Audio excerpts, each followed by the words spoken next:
Olá a todos, sou o pastor José Orlando e na aula de antes, a aula introdutória, nós demos mais ênfase à apresentação do nosso curso em si, né? Em partes nós falamos sobre o curso e agora nós queremos aprimorar este conhecimento com todos vocês que adentraram ao curso, todos vocês que irão fazer.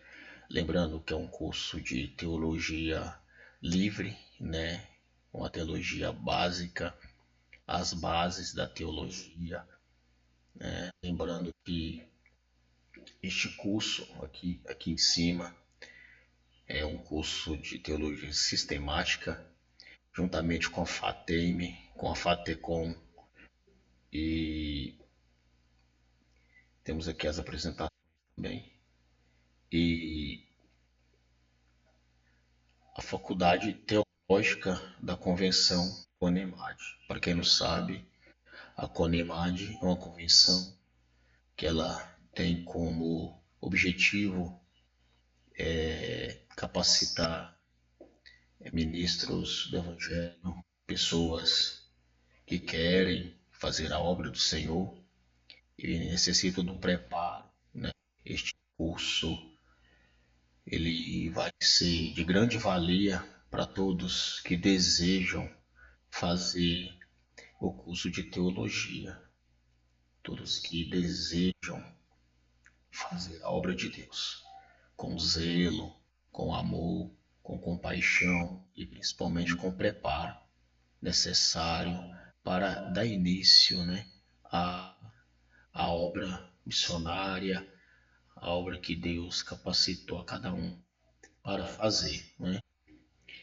Como eu dei as apresentações no módulo primeiro, nós paramos lá no mais baixo, né? Nós paramos, se não me falha a memória, citamos aqui vários textos bíblicos, falamos sobre o, né, que são os livros que são canônicos.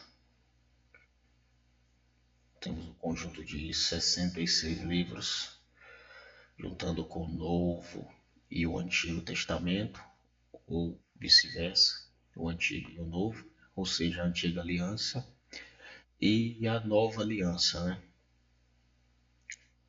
Então vamos aqui, falamos também sobre alguns atributos de Deus e os atributos também divinos, só recapitulando aqui, falamos tudo isso aqui também.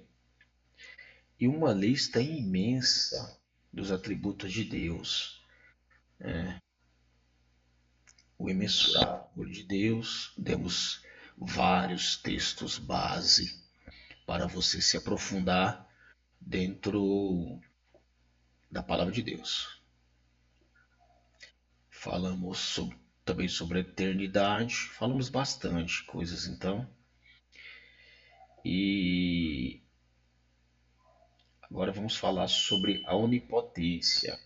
Está na página, deixa eu ver aqui, página 8 do nosso primeiro módulo. Voltando tudo aqui em cima. Aqui, né, primeiro módulo, a introdução, dá uma introdução à teologia, o módulo primeiro. Vamos diretamente para a página 8. Lembrando que todo este material ele será disponível por aula, né? Cada aula terá o seu material. Lembrando isso, para que todos possam compreender que é um curso sério, é um curso voltado para o preparo realmente de pessoas compromissadas com o Evangelho, né? Página de número 7. 7, né? Não, 7. Falamos da 8. Essas aqui nós já demos as bases.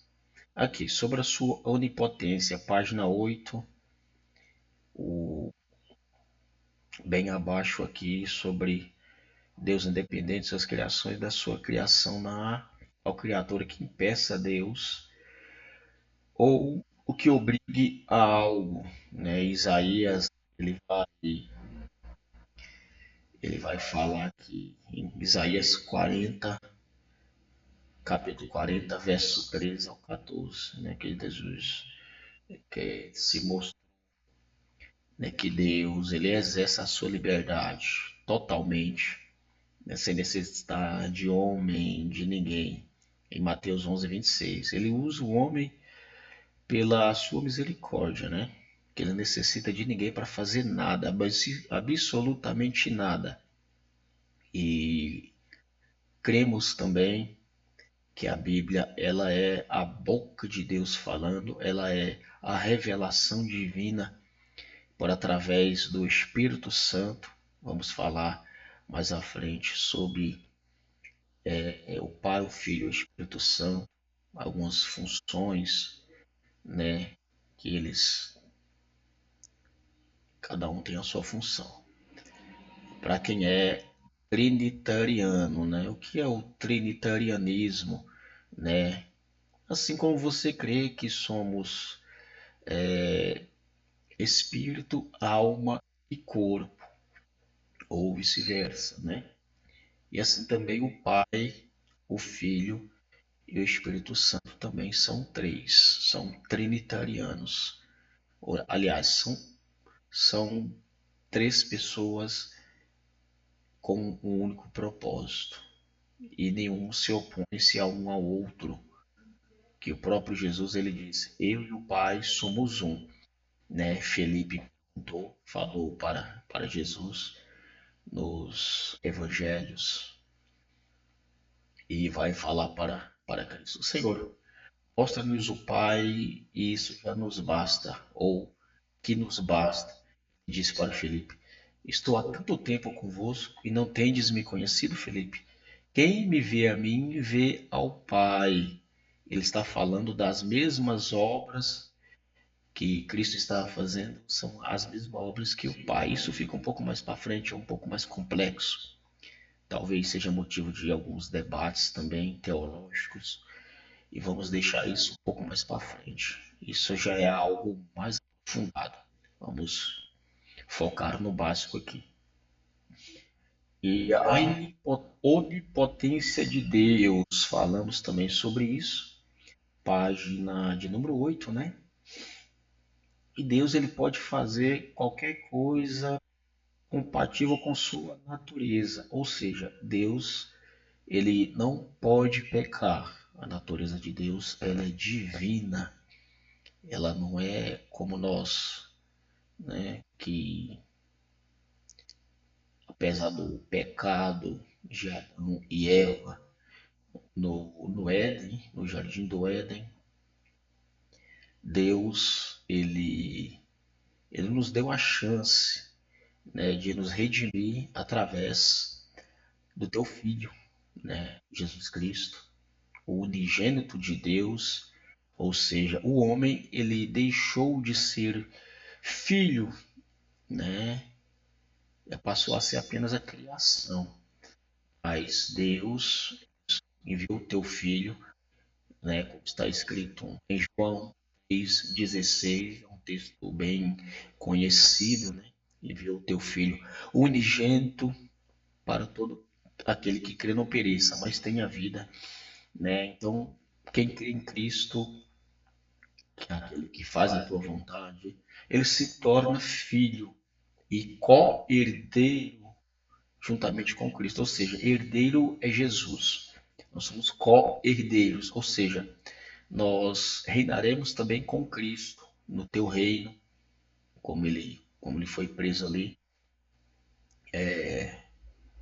Ele disse para Pedro, quando Pedro cortou ali a orelha de Malco, ele disse: O meu reino não é desta terra. Se eu quisesse, eu mandaria aí. Eu creio que foi 12 legiões de anjos, se não falha a memória. Né? Porque não sabe, uma legião de cerca de 6 anjos, né? 6 mil anjos.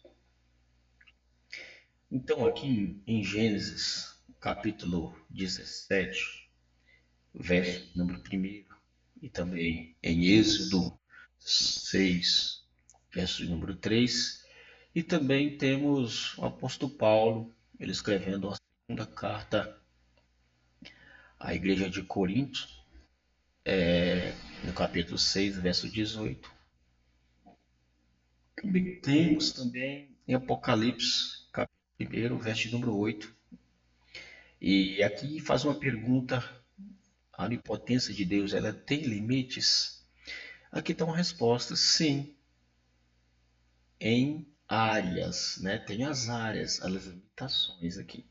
Podem ler aí, eu não vou ler todos os versículos, porque senão vai ficar muito longo estas aulas. Isso tudo que eu estou falando está baseado dentro da palavra de Deus. Podem ler aqui, né? Em Tito, Tiago, né? Timóteo, e limitações autoimpostas, Gênesis 9:11, né? Então aqui temos isso, temos estas bases, aliás. Vamos pegar aqui uma Bíblia online, né? Eu gosto de Bíblia online aqui. Eu tenho a minha Bíblia pessoal, né?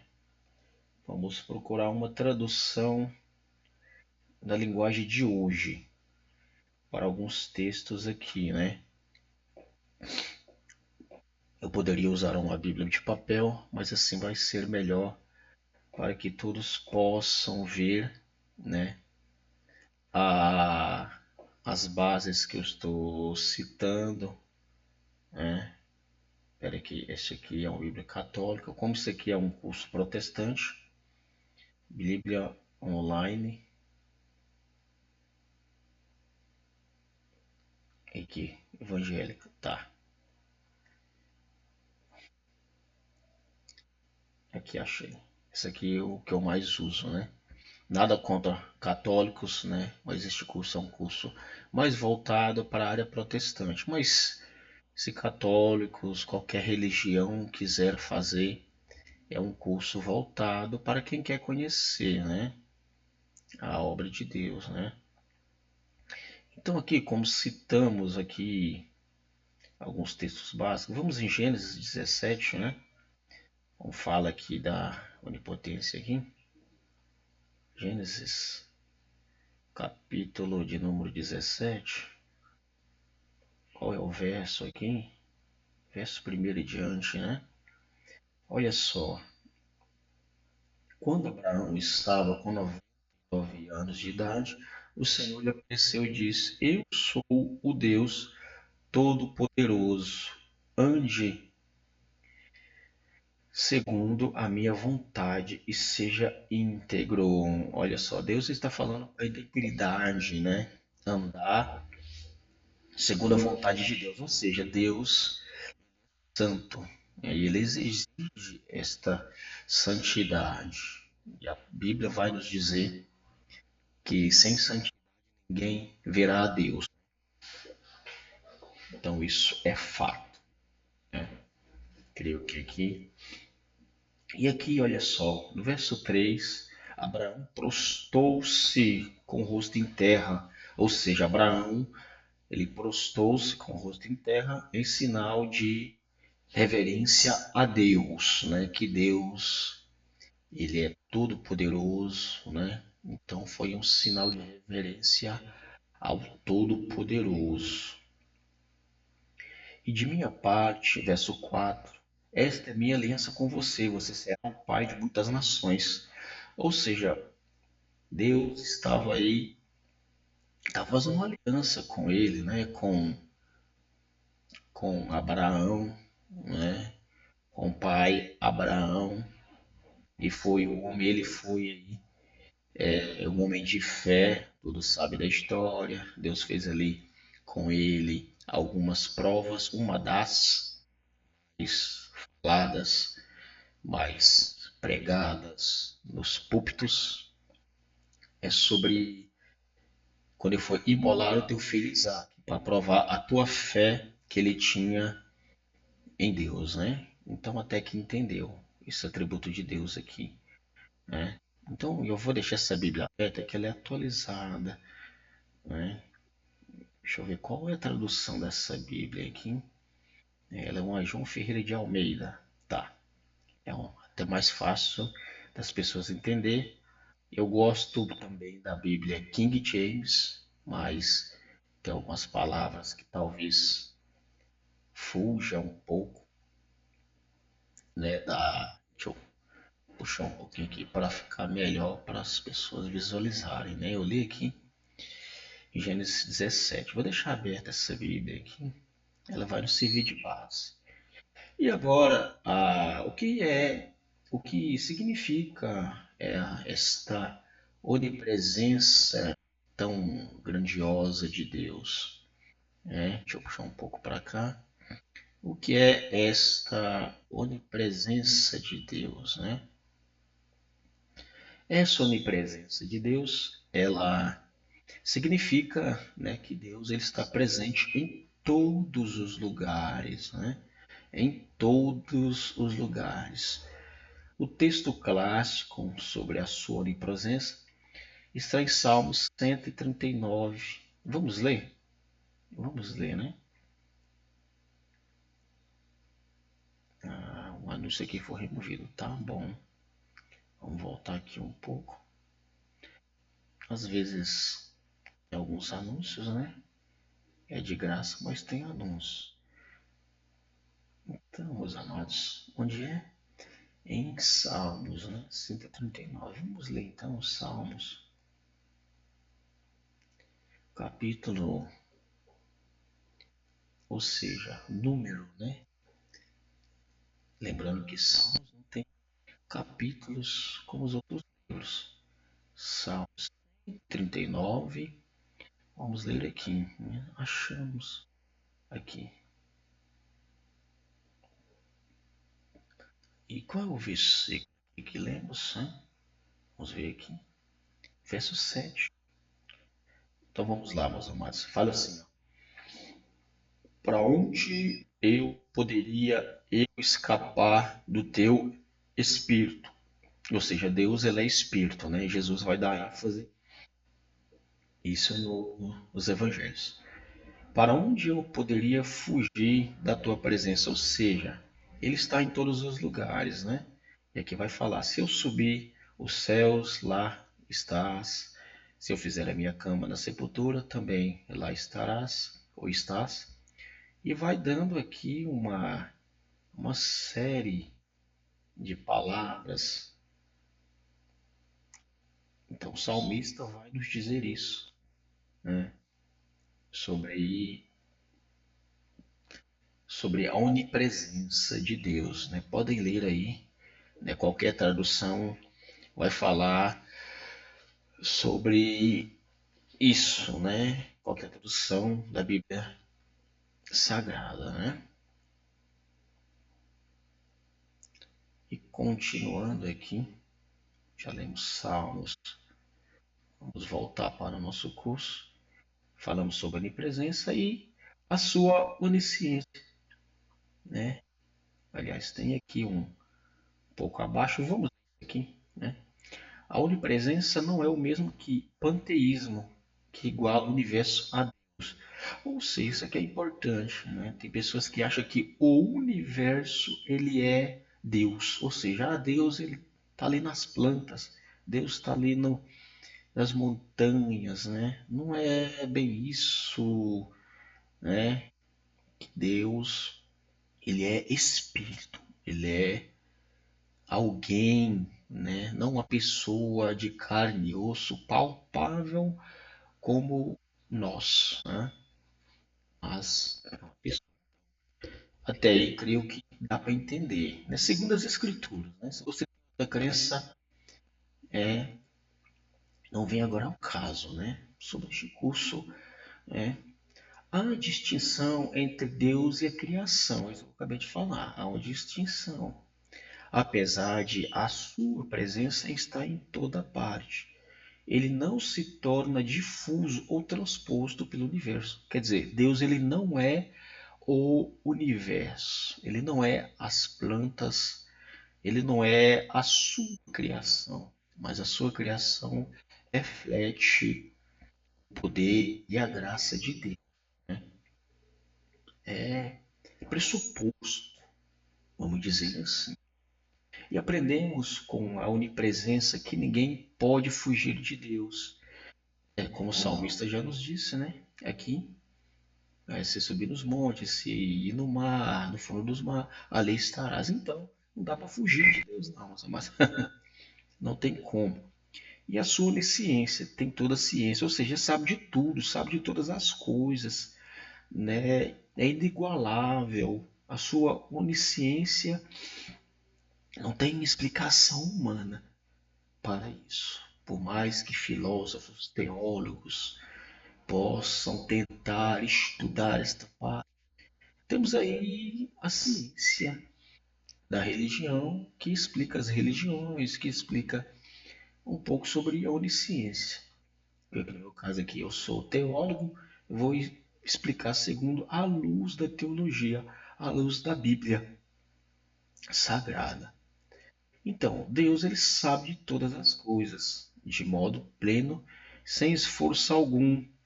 Não há coisas ou assuntos que ele não conheça melhor que os outros. Ou seja, sabe de tudo, né? Igual eu falei, ele conhece tudo igualmente bem, ou seja, sabe de tudo. E ele nunca tem dúvidas, nem busca respostas, a não ser quando de modo didático, inquire os homens para o próprio bem deles. Ou seja, Deus ele nos adverte para o nosso próprio bem. Ele sempre quis o nosso bem, independente da maneira que ele haja, não é da forma que nós queremos, da forma que nós fazemos, né? Não é da forma que nós tentamos agradar a Deus, mas tudo para a honra e a glória do Senhor. Também Salmos 139, verso de 16. Eu não vou abrir aqui, pode abrir se você quiser anotar, vai ser bem importante para a didática. E o fato de sabermos sobre a onisciência de Deus deve nos trazer segurança, conforto e sobriedade. Hebreus 4, verso de número 13, né? Então é isso que queremos aqui, passar neste curso. E a sua santidade, né? A sua santidade. Vamos terminar este módulo aqui aí esta aula para não ficar grande. Santidade de Deus, que é separado de tudo, é indigno ou impuro, que é completamente puro e distinto dos outros. A santidade foi muito enfatizada por Deus no tempo do Antigo Testamento, né? Até que Antigo Testamento, a sigla maiúscula. Em Levítico 11:44, Isaías 40:25, né? Temos aqui também Abacuque também. E no Novo Testamento a santidade ela é uma qualidade marcante de Deus. No livro de João 17:11, em primeira carta de Pedro, em Apocalipse 4:8. A santidade de Deus torna necessário afastamento entre eles e os pecadores, a menos que estejam feitos santos por intermédio de méritos de Cristo. A santidade divina deve fazer o cristão ser sensível ao seu pecado. Foi ali que aconteceu com Abraão, como nós acabamos de ler ali. Ele prostou-se com o rosto em terra e reconheceu a santidade de Deus, né? Como também aconteceu com Moisés, aconteceu também com João, na revelação escatológica de Apocalipse, nos fins dos tempos. Ali também aconteceu com o apóstolo Paulo em Atos 9, como ele caiu ali, né? Ele caiu com a glória de Deus ali, na verdade. Com o poder de Deus ali, ele caiu, viu a luz, ouviu a voz do Messias, do Mashiach, ou seja, Jesus Cristo, né? Eu disse Mashiach no original, e às vezes eu vou usar esses termos, Mashiach, Yeshua, né? Adonai, algumas vezes, né? Adonai é a palavra para Senhor no original, tá? Lembrando isso. E vamos à simplicidade de Deus. Deus ele é além de todos esses atributos, além de todas estas maravilhas, além de ser tudo, né? Deus ele é tudo para nós, né? Sem ter palavras para descrever a tua glória. Eu sou fascinado pelo eterno, né? Todos deveriam ser assim. E simplicidade que Deus não é um ser composto nem tem partes distintas. Está relacionada à essência de Deus e não é contrária à doutrina da Trindade. Como eu disse bem no início da aula, que Deus é trino, né? Pai, Filho e Espírito Santo. Apesar de ser uno, Deus não é composto de muitas partes ou substâncias. Ou seja, um aspecto da simplicidade de Deus é Espírito. Em João 4:24. Vamos ler isso aqui, vamos? João 4:24, né? Tá, vamos voltar aqui. João 4:24. Vamos lá. Aqui paramos em Salmos, vamos sair aqui. Vamos para o Evangelho de João. Vamos no capítulo. Pera aí. Vou clicar, dar um cliquezinho aqui. Vamos. Evangelho de João. Temos Mateus, Marcos, Lucas e João. São 4 os evangelhos, tá? E João 4 aqui. 4, qual que é o versículo 4:24? Já vamos pular logo então, sem perder de tempo. Deixa eu abrir um pouco aqui, né? Às vezes eu vou dar um desaparecido aqui, mas tá ok. O que importa é vocês verem o texto. Aqui, né? E disse a mulher: Eu sei que o Messias, chamado Cristo, ou seja, o Mashiach, está para vir. E quando ele vier, aplicará tudo para nós. Né? Aqui no 24, ali 25, também é o 24 aqui. Deus é Espírito e é necessário que os seus adoradores o adorem em espírito e em verdade. Né? Então, Deus ele é Espírito e acontece que os verdadeiros adoradores o adoram em espírito e em verdade. Deus não está especificando um lugar, um local específico, porque ele é um espírito, pode ser adorado em qualquer local. Agora, quando você faz parte do corpo de Cristo, você irá com certeza a um templo, né? A palavra de vai dizer que o templo somos nós, tudo bem até aí, mas há também um templo também feito por mãos humanas também.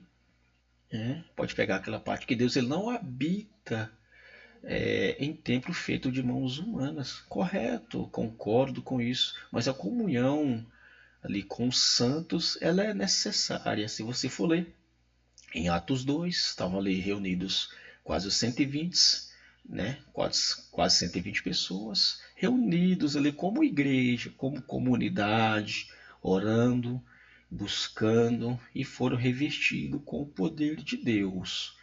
E desceu ali, veio um vento veemente, enfim, todos conhecem até aí, né? E então é isso, é a simplicidade de Deus. Deus não é composto, né? De muitas partes, substâncias, enfim. Lemos aí, a simplicidade de Deus é Espírito. Demos aí o texto base, enfim. E, em contraste, os seres humanos são tanto espírito como matéria. Na encarnação, Jesus se tornou carne, ou seja, no corpo glorificado, né? Que a Bíblia vai nos dizer que a carne e o sangue não herdarão o reino de Deus. Talvez isso aqui seja um problema para alguns teólogos, para alguns estudiosos, para mim não. Porque o apóstolo Paulo vai nos dizer, em de suas cartas, que há, né, diversos corpos celestiais, há também corpos terrenos, enfim. E Jesus foi um corpo glorificado, né? Não é este corpo, apesar de ser um corpo palpável, apesar dele ter ele entrado quando os discípulos estavam reunidos, a porta estava fechada, o texto vai nos dizer isso. Mas apesar disso tudo, é um corpo glorificado, né? Na encarnação, com matéria aqui, foi homem sempre foi espírito, ou seja, alma vivente, né? Espírito, né? Eclesiastes, se não for 12, ressaltar isso, que o espírito volte a Deus, ao qual deu, que o pó volte à terra, que o é, enfim, né? Somos aí espírito, possui dentro de uma alma, né? E possuímos este corpo sobre a terra, né? Este corpo é para isso, ou seja, é um corpo para fazer a obra aqui na terra, né? E Jesus se tornou carne, mas o Deus, homem sempre foi espírito. Isso nos garante que Deus sempre será espírito e nos capacita a adorá-lo em espírito. Por isso que nós fazemos jejum, para ficar cada vez mais em espírito. E o apóstolo Paulo vai nos ressaltar isso também na carta aos Gálatas, né? Capítulo 5, verso de número 16. Digo, porém, andar em espírito, não cumprir a consciência da carne. Por isso que Jesus ele falava, né? Na verdade, o espírito está pronto, mas a carne é fraca. Ele está dando uma alusão, ou pode ser de forma literal também. O espírito do homem ele está pronto, ou seja, o espírito de Deus, né? Então, como também o corpo, a alma, mas o espírito, quanto mais você ora, mais se consagra, mais se santifica, você fica mais próximo de Deus. E a sua soberania significa, em primeiro lugar, que Deus é o ser supremo do universo, e em segundo lugar, que ele é o poder supremo do universo. Deus exerce o poder total sobre todas as coisas, mesmo que possa escolher deixar que tudo aconteça segundo leis naturais que ele estabeleceu. Ou seja, tudo está, dizer assim, programado, né? E Deus ele se intrometer não, né? Ele criou para se autorreproduzirem, enfim, é como se fosse uma programação. E a Bíblia revela que Deus tem um plano abrangente. Efésios 1:11, primeiro 11, capítulo 1, verso 11, que tudo está sobre o controle dele. Salmos 135, verso 6. Mesmo o mal, ainda que o Senhor não se envolva com ele. Provérbios 16, verso 4. Pode ler tudo isso, não vou ler para não tomar tempo. Essa aula já está ficando um pouco longa, mas quero explicar bem para todos vocês. E que seu principal objetivo é louvar, é o louvor da sua glória, né? Efésios capítulo 1, capítulo 1, verso 14. E que seu principal objetivo é isso aí. Alguns problemas levantados são a sabedoria de Deus anula a responsabilidade do homem, né? Creio que não. Por quê? A soberania de Deus permite a existência do mal? São perguntas cotidianas dentro do povo cristão, né? Por que isso? Por que aquilo? Né? E aos nossos olhos, essas questões são contradições, mas essa visão é apenas aparente, né? Ou seja, os pensamentos de Deus são maiores que o nosso. Isaías vai nos dizer isso. E para nós é contraditório, mas a visão é apenas aparente, de modo que, de modo misterioso a nós. Sob a lei de Deus não anula a responsabilidade do homem e vice-versa. Então o homem ele vai ser ligado pelos teus atos, por aquilo que fez, por aquilo também que deixou de fazer, né? Quando quanto ao pecado, um dia Deus irá puni-lo, é o que eu acabei de falar. Mas por agora, de algum modo faz parte do plano de Deus. Caso contrário, não seria soberano sobre a sua soberania, né? É isso, sobre a sua soberania. É. Sendo que o Senhor não o criou, caso contrário, não seria santo. Romanos 9, 21, 23. Unidade. O que é a unidade de Deus? Significa que só existe um Deus e que ele é indivisível. Ou seja, essa qualidade foi especialmente enfatizada no Antigo Testamento, em Deuteronômio, capítulo 6, verso 4, e também no Novo Testamento. Mesmo trazendo uma clara revelação da Trindade, afirma a unidade de Deus. Vemos aí as referências bíblicas, né? Efésios 4, 1 Coríntios e 1 Timóteo, primeira carta de Paulo a Timóteo, capítulo 2, verso. Isso quer dizer que as pessoas da Trindade não são essenciais separadas, né? E a verdade quer dizer que Deus é coerente consigo mesmo. Ou seja, Deus ele é a verdade, Jesus ele é a verdade, ele é a própria verdade. Nele não há mentira. Que ele é tudo que deveria ser, que ele se revelou como realmente é. Revelação é confiável. Deus é o único Deus verdadeiro. Em João 17,13 vai dar uma ênfase a isso. Portanto, não pode mentir, como eu acabei de falar, nele não há mentira. É um atributo de Deus também, não é? Ou seja, a soberania, né? Uma soberania de Deus. É um atributo, né?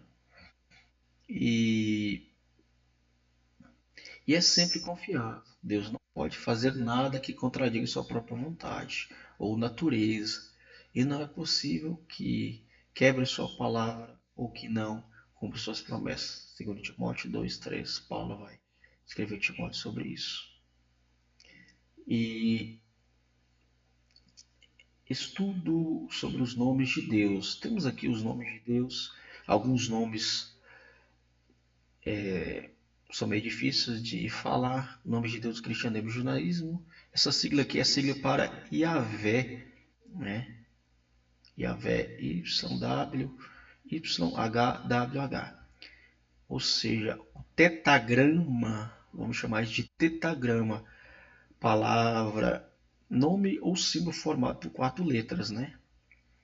Para se referir ao nome de Deus no hebraico, a partir dos símbolos. Aqui temos os símbolos para este mesmo nome aqui, tá?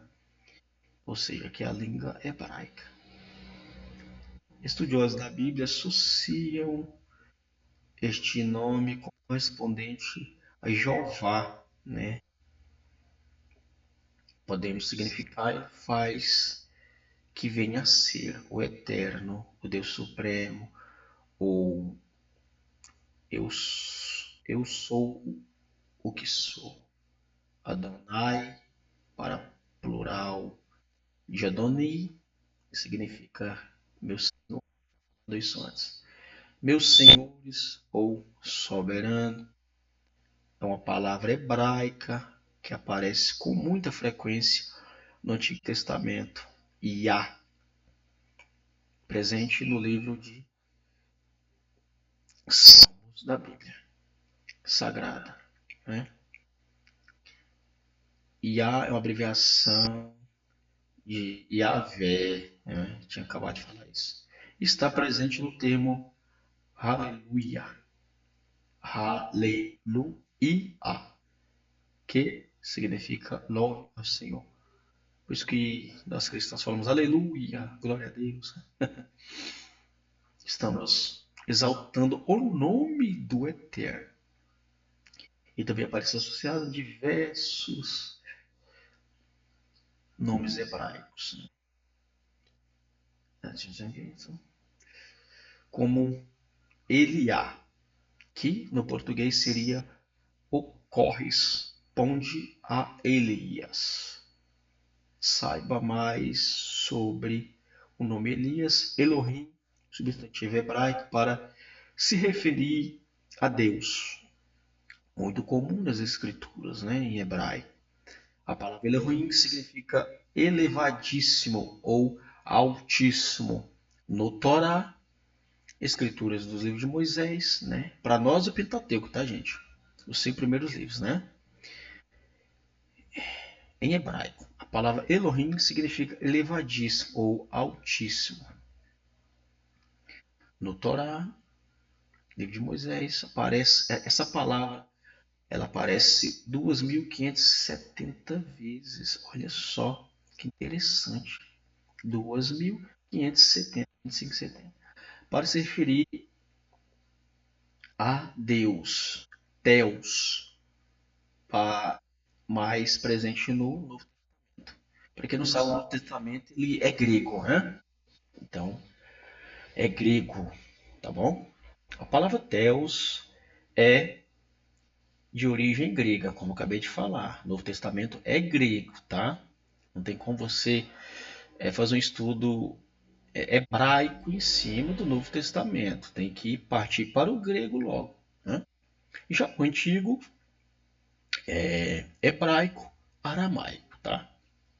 É muito utilizada, ou seja, é de origem grega, muito utilizada para se referir a Deus. Essa é a forma como muitos deuses gregos, para quem estudou história, até na escola vai falar sobre os deuses gregos, né? Mitologia grega, enfim, né? Gregos eram chamados até que, com a chegada do cristianismo, Theos passou a designar Deus, figura central das religiões abraâmicas, né?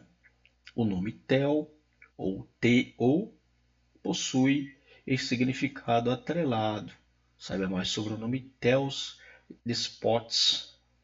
Despotes, palavra grega que significa senhor, dono ou mestre. Ela aparece no Novo Testamento e também na Septuaginta, versão da Bíblia hebraica. É importante quem tiver condições, né, compre essa Bíblia, muito boa, até baixa também nas plataformas digitais, né? Certeza que vai ter, tá? Traduzida em etapas para o grego. Como eu disse, foi traduzida para o grego. A princípio era uma palavra equivalente a dominus ou dominus. É utilizado como pronome de tratamento para se referir a Deus. Ou Kyrios, palavra grega utilizada especialmente no Novo Testamento, para fazer referência especialmente a Jesus. Ela pode ser traduzida como Senhor também, ou mestrada, aparece cerca de 7.000 vezes nas escrituras hebraicas, né? É utilizado também como sinônimo de Javé e para a palavra utilizada por muitos povos da antiguidade para se referir à palavra Deus na Bíblia e em outras escrituras sagradas, né?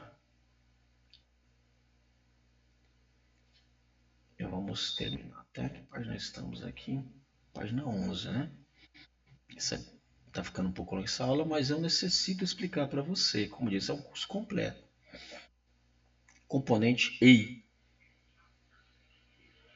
El, componente El, é associado aos anjos, utilizado no final do pronome tal como Rafael, Gabriel, né?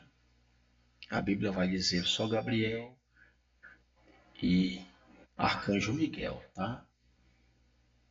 Rafael que não vai ter não, tá bom? Talvez alguma tradução católica ou outra pode ter, mas isso não tira a grandeza da palavra El. Saiba mais sobre os pronomes e significados. E aqui vai falar, não vou falar isso aqui tudo, mas pode estar na página 12, tá? Já vamos aqui, né? A triunidade de Deus, né? Na Bíblia, página 13, tá, pessoal? Página número 13, né? Já pulei duas páginas que ali é só você ler aquilo ali, tá?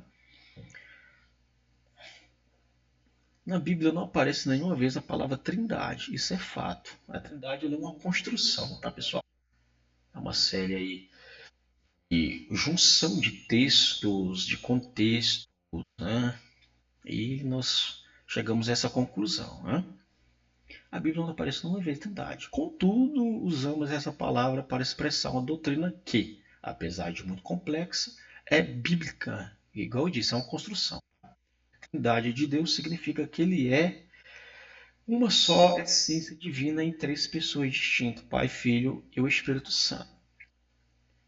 A Trindade no Antigo Testamento encontramos indícios, não sei, mas é indícios, tá? Da Trindade de Deus. Contudo, devemos ter em mente que a revelação progressiva tornou evidente a Trindade apenas do Novo Testamento e a unidade de Deus. O Shema, ou Shema, eu falo Shema, Deuteronômio 6,4 demonstra inegavelmente a unidade de Deus, né? Ela é totalmente ideia do politeísmo, outras passagens que apresentam a unidade de Deus, né? Eu sei, politeísta. Então, quem crê nisso é politeísta. Êxodo 23, Deuteronômio, Isaías 45,14. Vai ler.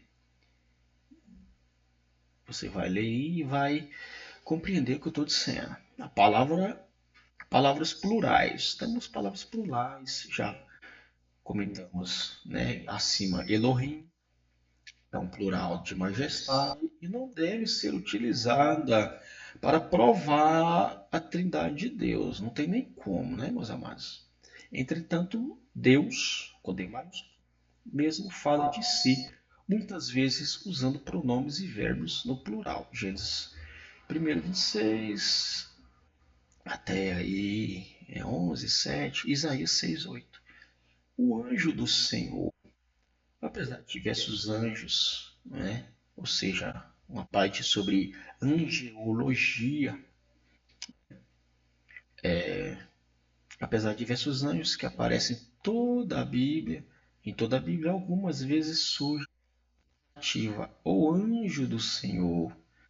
Esse anjo é chamado de Deus diversas vezes, né? Ao mesmo tempo, é distinto de Deus. Os textos bíblicos que sugerem se tratar de uma das pessoas da Trindade. Olha só que interessante. Lembrei ali de Sadraque, Mesaque e Abednego, né? Que eles disseram que era semelhante aos deuses, né? Falaram ali, né? Muitos dizem que era o próprio Cristo.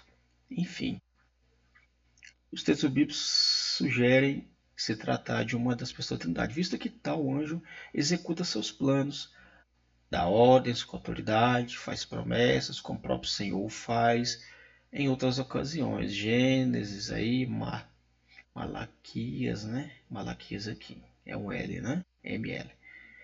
Distinção das pessoas. O Senhor é distinto do Senhor. Leia aí Gênesis 19, 24. Parte B. O Redentor, que é divino, é distinto do Senhor também. Isaías 59 pode ler todos os textos, tá? Eu não vou ficar abrindo texto a texto. Eu li ali de uma ênfase nos textos acima para você ver que há tudo que está neste curso tem aí a base bíblica, o Testamento, enfim.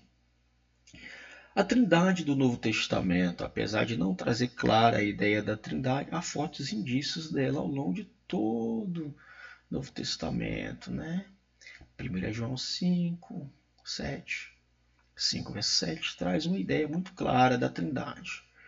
Então pode ler também aí, né? Provavelmente um acréscimo posterior. A evidência da unicidade de Deus. O Novo Testamento e o Velho Testamento também insiste na existência de apenas um Deus, né? 1 Coríntios também, Efésios, Tiago, enfim. E evidência da triplicidade de Deus, o Pai é reconhecido como Deus, né? Temos aí as referências, né? João 6,27, primeira epístola ou carta de Pedro, discípulo de Jesus. E Jesus ele é reconhecido como Deus, ele tem onisciência. Mateus 9:4.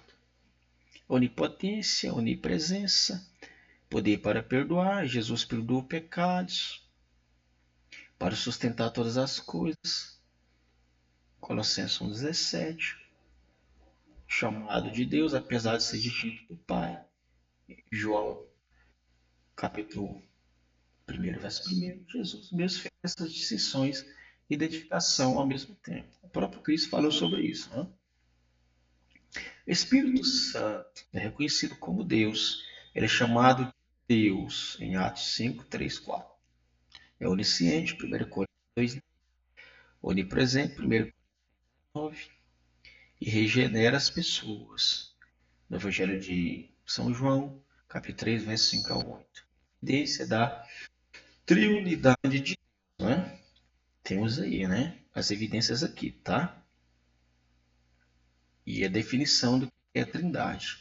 É uma dificuldade muito grande de definir exaustiva e corretamente essa doutrina, visto que a ênfase é um aspecto em um aspecto e no outro. Uma das melhores definições da Trindade é a de B. Harfield. Existe apenas um Deus, único e verdadeiro, mas na unidade da divindade. Existem três pessoas coeternas e co-iguais, da mesma substância, mas de substância distinta. Funções, quais são as funções? Estamos aqui, as funções está escrito em cada um desses textos, né? Eu não vou abrir para não tomar tempo, essa aula já está se estendendo, né? E eu quero terminar este módulo aqui, ainda falta seis capítulos do primeiro módulo. Esta aula não quero passar de 1 hora para não ficar infarto, né? Mas você vê na apostila quais são as funções de cada um dentro dessa triunidade ou dentro dessa trindade, seja chame como quiser. O Espírito Santo regenera o perdido, capacita e santifica. E temos alguns elementos dentro da Trindade, devido à falta de uma definição clara da Trindade na Bíblia. Esse foi o campo, ou um campo, em que floresceram inúmeras heresias sobre a divindade, principalmente dos primeiros séculos. Algumas delas são adocianismo, crê que Jesus era um homem comum que recebeu o poder especial do Espírito Santo no batismo. Modalismo, crê que existe apenas uma pessoa divina que se apresenta de modo diferente durante a história. Também conhecida como sabelianismo ou patripacianismo. Arianismo crê que o Filho foi criado pelo Deus Eterno, sendo inferior ao Pai. Crê também que o Espírito Santo foi o primeiro a ser criado pelo Filho, já que ele criou todas as coisas. Ou seja, uma heresia complexa. Né? São algumas heresias. Né? E aspectos práticos da doutrina da Trindade. A teologia ela é repleta de aspectos relevantes provenientes da doutrina da Trindade de Deus. A redenção ela é um exemplo em que vemos as três pessoas participando ativamente em nosso benefício. Em João 3, 6, 16, a revelação de Deus envolve o Filho e o Espírito Santo, ou o Espírito. Ou seja, É o Filho, o Espírito e Deus, ou Pai, Filho e Espírito Santo. Né? Essa é a prioridade sem inferioridade à vista da Trindade, com base para o relacionamento correto entre Deus e a mulher também. 1 Coríntios 11:3. Na oração, apesar de nos poder dirigir qualquer das três pessoas, ou seja, pode se dirigir ao Pai, ao Filho ou ao Espírito Santo, né? E está dizendo, né? E temos textos para isso, né? Temos textos de Romanos 8:26, Efésios, em Evangelho de São João, estudo da revelação especial. Já nos dedicamos ao estudo da revelação geral de Deus. Agora, daremos atenção à revelação especial, que, ao contrário da revelação geral, não é necessariamente dada a todas as pessoas, desde os tempos antigos. Né? Deus se revelou aos homens de diversas formas. A maior parte dessas maneiras perdeu sua utilidade depois do fechamento do cânon bíblico. Né? Fala cânon, mas é o cânon bíblico. Contudo, são passíveis de estudo, pois foram meios que Deus usou para se revelar ao homem a sua divindade e a sua vontade. Né? Aqui temos algumas maneiras especiais, né, algumas sortes, embora não usemos mais o sistema de lançar sortes em determinadas ocasiões, isso serviu para revelar a vontade de Deus ao homem. Você pode ver que os discípulos vão usar isso quando eles querem colocar ali alguém no lugar de Judas, né? Lançaram sorte sobre dois homens, e então é isso. E a sorte que se não me falha a memória, sobre Matias, né? Creio que tinha um homem chamado José, o outro era Matias. Então, sobre ele foi contado entre os 12 apóstolos, que temos sonhos, visões, teofanias, o que são. Então, eu vou deixar para vocês lerem essas partes, né? São partes aqui que dá para ler tranquilamente, alguns relatos bíblicos, e para terminar, eu vou falar sobre a doutrina da inspiração, né? Inspiração natural, creio que os autores escreveram sem supervisão de Deus, ou seja, sem inspiração divina, inspiração de pelo menos uma das três pessoas da Trindade, né? Nós cremos que para os pentecostais, ou pelo menos para os carismáticos, crê que a palavra de Deus é a revelação de Deus através da pessoa do Espírito Santo, para quem é trinitariano, e talvez até para quem não seja trinitariano, né? Que seja a revelação do próprio Deus. E Deus não inspirou as palavras, pessoas vão dizer isso. A Bíblia está no mesmo patamar de outros escritos, pessoas vão dizer isso. Exclui a inerrância e a infalibilidade da Bíblia, ou seja, ela é inerrante, ela é inefável. A palavra de Deus, ela é tudo isso. Inspiração mística. Crê que a Bíblia foi escrita por homens cheios do Espírito Santo. De igual modo, outros escritos, como dos pais da igreja, grandes homens durante a história nesse caso. Né? Outros escritos não seriam inspirados quanto à Bíblia. Os livros da Bíblia não são infalíveis, pessoas vão dizer, hereges. A Bíblia apresenta importância literatura religiosa que pode inclusive conter mensagem de Deus. E aqui, nível de inspiração. Eu vou deixar você ler esta parte. Isso aqui é o capítulo 21, né? Verso 21. 21. Vamos dizer capítulo, né? É um PDF, mas é um livro também, tá?